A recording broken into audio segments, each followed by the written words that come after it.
Back to the city now, and if you want to just enjoy the great produce without getting your hands dirty, then you're in luck, with Melbourne boasting some truly world-class restaurants and eateries.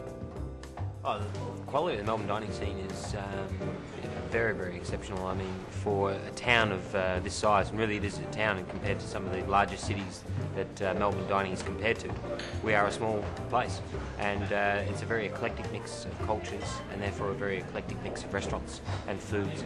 And I think we're very lucky because of the quality of the ingredients. We're surrounded not only by great ocean, but also by quite beautiful green pastures. Even during a drought, we're not really being affected by it that much because we've got such a huge array of resources of great ingredients.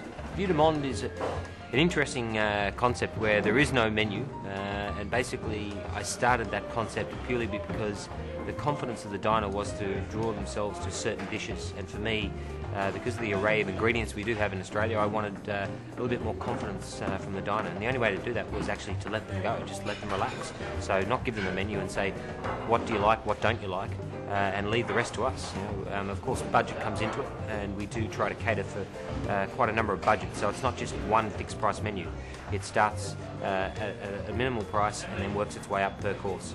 The Grampians lie to the northwest of Melbourne and features some of the state's most breathtaking scenery. It's also home to the Royal Mail Hotel and Restaurant, who are on a mission to place themselves on the world map of gastronomy. We have two sort of major food outlets. We have a fine dining restaurant, or our restaurant, and we also have a cafe-style menu. Cafe-style menu is your standard, I suppose, not country, but simple, rustic, probably more Spanish than anything style food. Fish, meat, you know, a lot of legumes, fresh stuff, fresh seasonal stuff. And on the restaurant menu, it's more specialised ingredients, fish and meat. And I suppose everything has a bit of a twist with, you know, a bit of a modern take on cooking as well, okay? So it's quite technical, the cooking's quite technical. We have a large kitchen garden, extensive kitchen garden. We have dams with fish in it. We have dams with crustacean, the yabbies and native Australian crayfish. Literally, we send guys to the garden at 5 o'clock in the afternoon to get those products, and at 6:30 in the restaurant you can be eating them. So literally something's been cut from a plant or pulled out of the dam an hour before you eat it. We've got a fantastic wine cellar. It may appear to be an air-conditioned warehouse, but it's a collection that's been ongoing for over 27 years. It's had a purity of vision, it's had a philosophy behind it, and that philosophy has been to collect the best. Anybody can just go and buy one of everything, make sure it's spelt correctly, put it into a wine list and hand it over to someone. But that's not a great wine list. A great wine list is something where you drink to depth all through the wine list, and that's what we're trying to achieve.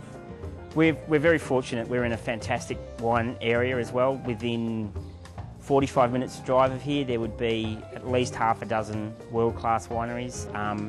One of the oldest wine regions in Australia, the Great Western region, is only an hour's drive away, which still has, I think, the largest collection of underground cellars in the world, even considering Europe. So we've got a wine culture here going back 160 years. So even one of the products we have on our things, our most famous product is a 1958 brandy that was sourced from an hour away. And this brandy rivals any cognac or armagnac you can possibly buy. And it's a brandy made in Lake Bolac in 1958.